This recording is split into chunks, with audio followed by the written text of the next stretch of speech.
Welcome to episode 74 of Enter the Mind podcast, the most real talk, no nonsense podcast on the empowering of the mind. Today, we'll be interviewing Raul Bermudez, filmmaker based out of both Miami, Florida and New York. Kyra, would you like to start off this conversation? Yeah. So I want to just start off with the reason that I asked Raul to be here today, and it's because when I met him, his energy was just so confident, so calm, so grounded, and you got to wonder about the mind of somebody like that. So that is why I have Raul here today. And let's see.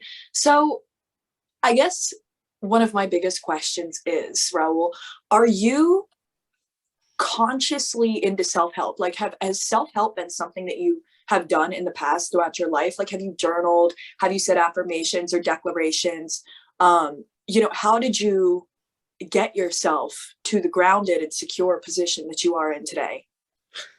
Well, I think like with anybody that gets to a point where they're operating at a high level, I think it definitely all comes from, trial and error. When I was younger, things were moving very fast for me. And I often felt, disorganized, battled some chaos in the sense that there were so many things I wanted to do. I just didn't know how to get started. So, as I got older, I started to understand more how to organize myself. One of the first things that really changed everything for me is I started to create a list for myself. And every night before I go to bed, I look at that list. In the mornings, when I wake up, I look at that list. And throughout the day, I'm taking from that list. So what's on that list? Projects that I'm working on, goals that I have for the year, expectations that I have for myself. It's not, most of my life is tied up in my work. So I try to be very conscious of all of the moving parts. And that list that organized list has been the game changer for me. So when did you start your list and why did you start it? I started making movies later in my life. Before that, I was, kind of a maniac running around Miami, doing my thing. And I got very lucky when I decided to start writing movies. I had a friend of mine that had just started a production company with 50 Cent.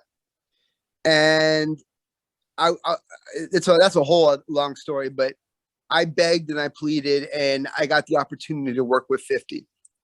So right out of the gates, I get into Hollywood and I'm working with 50 Cent for 3 years. And I'm like, wow, there's not going to be any waiting here. I'm going to just jump right into the game and I'm going to kill this, So then him and I stopped working together because he was going back into music for a little bit. And I had an investor that wanted to make a movie with me because I had been working with 50. That whole project fell apart. And for about a year, I was very confused because I no longer had someone kind of co-signing me. It was just me on my own now. And I was very disorganized. And one day my sister came to me and she's like, Raul, there's so many things you want to do. Why don't you write down a list and get organized? And once, I'm not kidding you, once I did that, everything changed, because I've always been ambitious. I've always worked really hard. And I just think that I didn't have a plan. I think that's the biggest thing where a lot of people fail is, they want to do things, right? Everybody has ambition. Everybody has goals, but you have to have a plan. That means a plan is every day working towards that goal. It's not expecting tomorrow to be there. It's understanding it could be a 10-year journey. It could be a 15-year journey, but every day you're taking one step closer to getting there. And that list really helped me get there. And just understanding for this project, I had this list, today I have to call this person. That person wouldn't call me back. Call that person again tomorrow. It's just just making sure I was holding myself accountable for all the things I wanted to do. Amazing. Another thing that's helped me is meditating. I started meditating about 6 years ago, and I do that every day for about 20 minutes. Sometimes if I'm lucky, I get to do it twice a day, but at least once a day, every day I meditate. And that's really just given me that sense of pause that I've always wanted. I would see people like, like an example, you see someone like Barack Obama on television. You always see that, they ask him a question, he has that pause or whatever. And he's just kind of like, I'm going to answer this question in the most thoughtful, in the smartest, most thoughtful way. And that, and a lot of that comes from just learning how to be calm and understanding what it is you want. So meditating, creating that list, and finally understanding my purpose, which, when you're younger, there's so many things you want to do. And you just kind of like, well, you get to a point like, well, why am I here? Right. Like, am I here to just run around and have fun, party? Or, in my case, like I really understood that, like, I always wanted to be a writer. And I knew that in order for me to write and create these films I wanted to do, I had to understand that's really what I wanted above all else. So once I started to understand all those things, like, I really just kind of started to just change the way I approached everything. And here I am now. So you started meditating 6 years ago. And what led you to start meditating? Did you not feel present? Or did you feel like you were going after meditation because maybe you needed a sense of peace in your mind? What made you start meditation? Okay, that's a good question. So what made me start? One was I was accomplishing some of my goals, but I still felt like something was missing. And that's one thing about me. Like, I'm the eternal searcher. I'm always looking for something. How do I get better at the game of life? The things that I'm trying to achieve. I'm always looking to elevate my game, and I challenge myself every single day.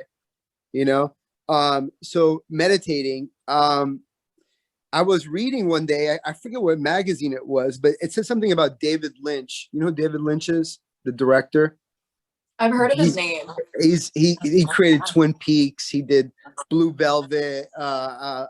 He's one of my favorite directors, and he credited a lot of his success and focusing into transcendental meditation. So I was like, well, I kind of had an idea what meditation was. I surely didn't know what transcendental meditation was. So I started to research that, and I started to see that so many people that I looked up to, artists, other creatives, were all people who practice transcendental meditation. I was like, wow, is David Lynch and Martin Scorsese and Steve Jobs and all these guys are like singing the praises of transcendental meditation. What is this? So I started to research it, and lo and behold, my brother-in-law hears me talking about it. He's like, I've been doing this since medical school. He's now a successful doctor, and so he kind of started to teach me how to do it. And so for the last 6 years, I do it every day. And it's like medicine for the mind. I'm working with a director now who's very, very, very, very, he's a very lively individual, very creative, very smart. And I'm like, yo, you should maybe start meditating. He's like, you know what? When I was on tour, I used to do that. I stopped. I'm like, well, start again. And now he's doing it again. He's so happy that he's doing it again. What makes transcendental meditation transcendental as opposed to other meditations? The only thing I've ever done is transcendental meditation. I've never tried the other form of meditation. I'm aware of how other people meditate, but I don't have that experience, So transcendental meditation for me has just really helped me to be, and not to sound very abstract, but it's helped me become more present. I have a lot of energy.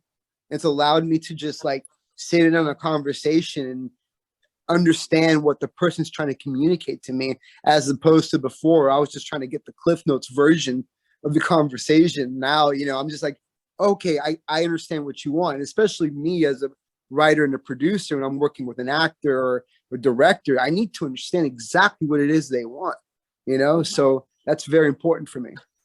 With transcendental meditation, you're given a mantra that you repeat, over and over in your head. There's always thoughts and things that, they just kind of like float into the conscious, right? And what I try not to do is where a lot of people I think fail at meditating is like, oh, I can't do that. I can't just sit there for 20 minutes and not think about anything. And it's like, well, you can't sit there and expect for not to happen, because that's going to happen, but you have to be okay with that, and then, you just deal with it, and you go back and, like you said, into the breathing, and for me, repeating my mantra, and there's times like I feel like I'm on drugs, man. It's like, it feels so good in my head, that when the thing stops, I'm like, whoa, like that was awesome. And then it puts me in the best mood, so Nice. yeah. That's awesome. So this is not guided. You're just kind of sitting by yourself in a room and just paying attention to both your sensory experience as well as your mental phenomena. Exactly. 100%. You mentioned a few times the word disorganized, and I was wondering if you ever were diagnosed with ADHD at some point. The reason I'm asking is because there's so many people that I know who kind of might have that artistic inclination, and they're told like they can't focus, that they don't know what they want to do. And I'm wondering if there's a message that you could give to them. Well, definitely. I've never been diagnosed with ADHD. I definitely have it, but so the message I would have for those that, and let's be honest, a lot of people, go through it. I mean, it is what it is, especially creatives. I think the most important thing is being smart with your time. That's the hardest thing, I think, for creatives. It's like, I see it like when I'm working with a director, and we have to work on a script, and creatives tend to want to bounce around from idea to idea, from topic to topic, and I think the most important thing is to have someone around. And if you don't have someone around, is be aware that you are like that, and figure out how to ground yourself and understand that jumping from topic to topic isn't going to get you to where you need to go. That's just the reality. Because if you do it, you're never going to finish. Because you're thinking of 50 different topics when there's that one. You have to address that one. Then you can go to the other one. And it's okay. Write it down so you don't forget about it. I text message things to myself all the time because I'm so ADD sometimes. I'm like, oh, let me just text it so I can remember that, and I'll go back to that later. I do that all the time. So I think it's just having like little techniques for yourself so you can have all these ideas but at the same time still stay focused. And don't beat yourself up, because that's a lot of people are always they're beating themselves up. Oh, I can't focus. I can't do this. I can't do that. Yeah, you can. Just chill out. Just breathe. You'll be fine. And me as a producer, like that's huge part of my job is, especially when I'm working with other creatives, just making sure that we're staying consistent, but it's okay to be all over the place, but at the same time, you have to always remember what the goal is. That's the most important thing. Never lose sight of that. You mentioned sort of figuring yourself out. And one question I had in that process, how old were you when you figured out that screenwriting was the thing for you? Well, it started young. It actually started when I was a kid, and even in college, high school, college.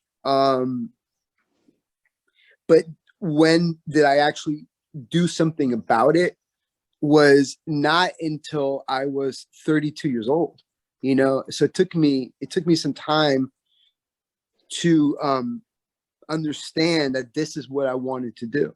You know,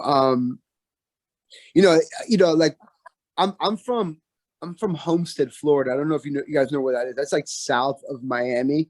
It's not the best neighborhood. So, just the idea of someone from Homestead saying, well, I'm going to go make movies. It's just like saying you're going to be president of the United States. It's just, like it doesn't even occur to you, So like, even when I was younger, even when I wanted to do it, I was like, well, how would I even get there? So like, I just kind of like didn't even really think about it until when I got older, and I got to a point where it was like, if I don't do this now, I'm never going to do it. And I don't want to look back in time later. I'm like, God damn it. All my life, I wanted to make movies. And I just never did it. I really did not ever want to have that internal battle with myself, So I just charged it, I really just charged it. And, I know it sounds like almost like kind of like a fairy tale, but it's really what happened, So. Well, it's an interesting choice of words. You charged it, because Yeah. there's a few ways you can interpret that. And I think that's pretty significant. I think there's a lot of learning there. Kyra's given the eyebrows. I like it. What does charging mean to you?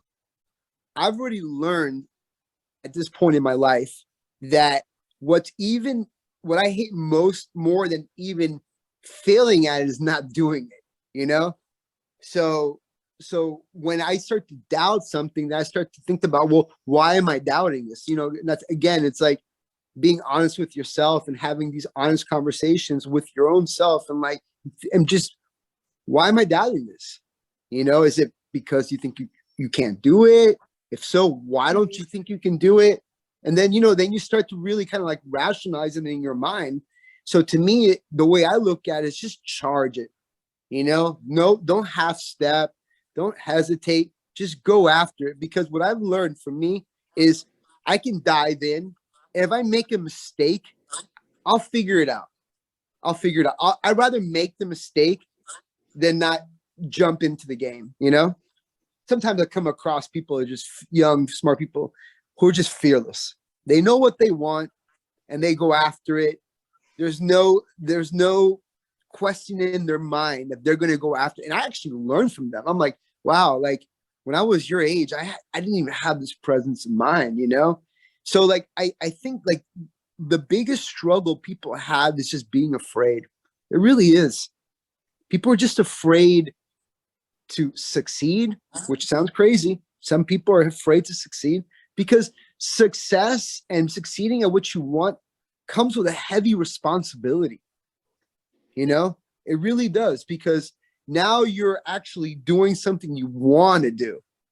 And to keep that is not easy. It's not easy. You got to work at it every single day.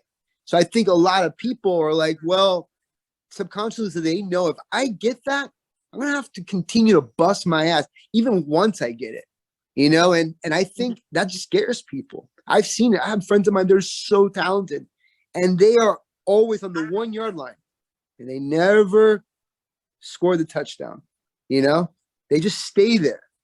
And it's like so weird to me. But then I start to understand why. You don't want that responsibility. I did want to touch base on this specific thing because I thought that it was absolutely brilliant. And I think that this is what I absolutely love about you, and what I think I actually feel in your presence.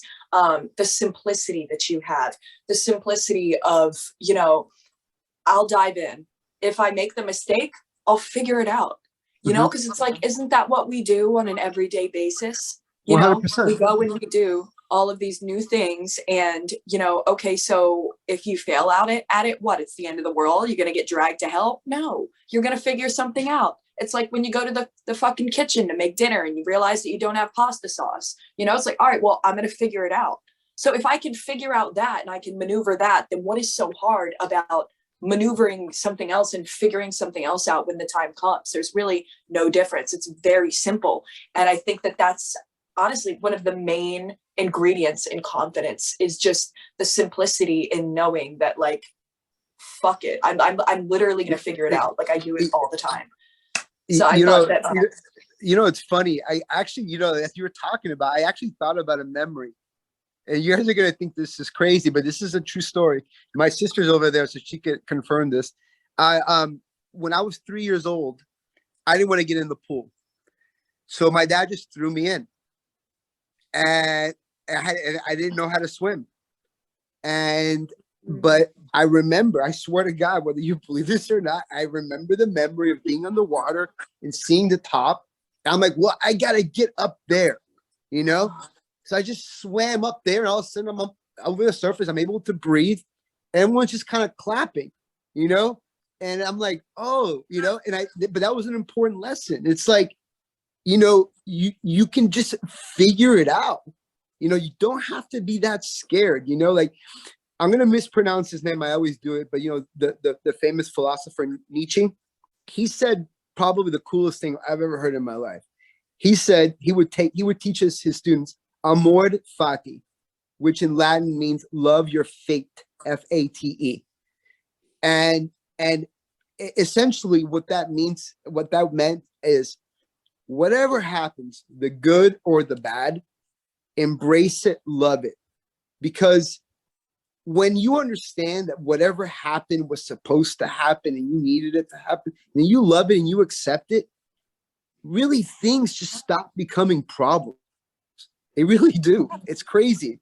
You're just like, God, I got into a fight with this person today and we were doing all this in the project, but then you realize you weren't supposed to work with that person, or you weren't supposed to date that person. You weren't supposed to take that job.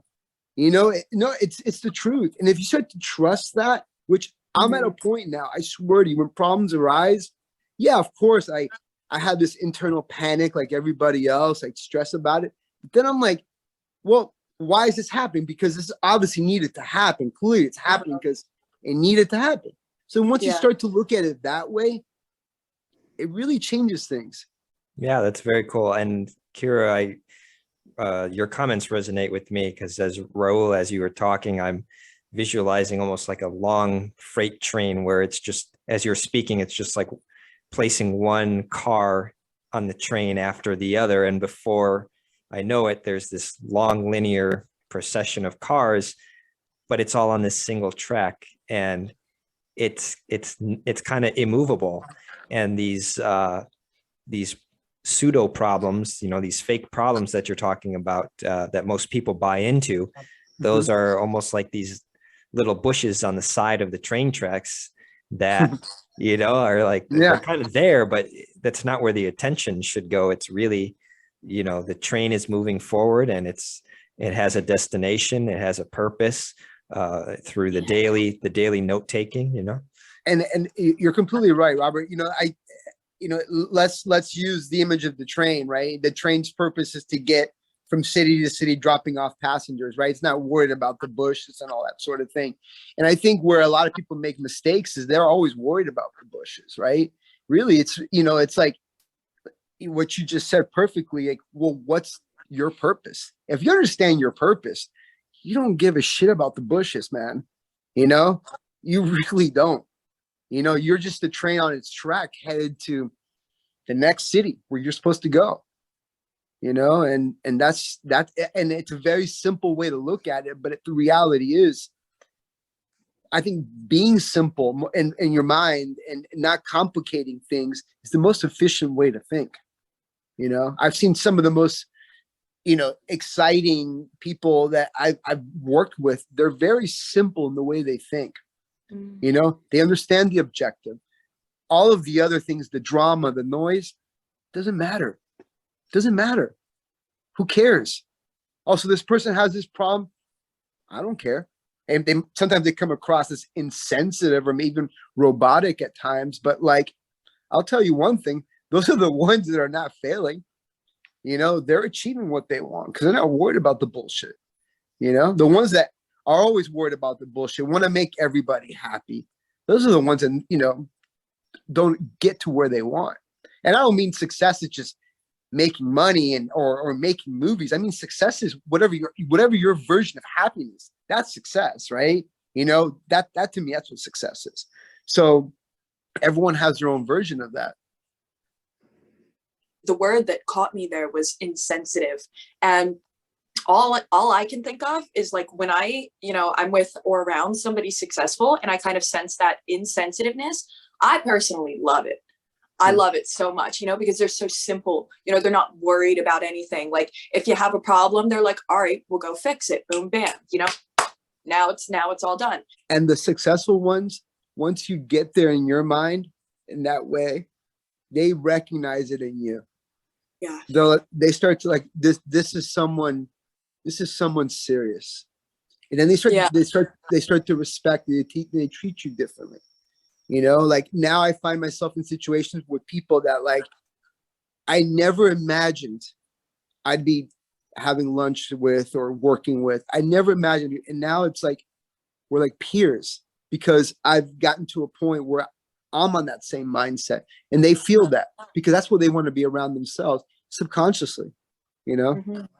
Mm-hmm. Mm-hmm. Mm. Yeah. Yum. Great stuff. Thank you so much again, Raul, for thank you joining guys. our show. I think that's an interesting thing, topic, what you guys are looking to do. And especially I think for young people, it's so important that you guys are highlighting these type of things because these are the game changers, right? This is how you elevate your game. This is how you become the best version of yourself, is being aware of what you guys are looking into. So I find that really interesting. I commend you guys for venturing on that. That's great. Thank you. Much appreciated.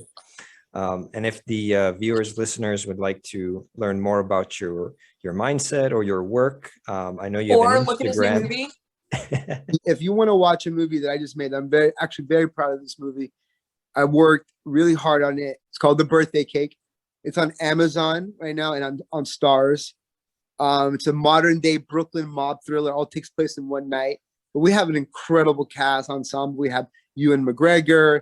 We have Val Kilmer, Lorraine Bracco from The Sopranos, Ashley Benson, Penn Badgley from You, Jeremy Allen White from Shameless. I mean, it's the most crazy ensemble cast. So check it out. It's called The Birthday Cake on Amazon and Stars. And in a couple months, I have a movie coming out called 18 and Over. It's like a pandemic slasher thriller starring also, again, Ashley Benson. We have Paris Hilton. Pamela Anderson plays a sheriff. Have the ASAP mob. It's like a really fun movie. So keep an eye out. It's called 18 and Over. I don't know what platform it's going to come out in yet, but I'll update Kyra and she can hopefully share with you guys. Awesome. Yeah. Support the arts, people. This is good stuff, man. Here. Yeah. And guys, well done. And thank you so much for having me. Appreciate it. For sure. Absolutely. Thank you so much for being on.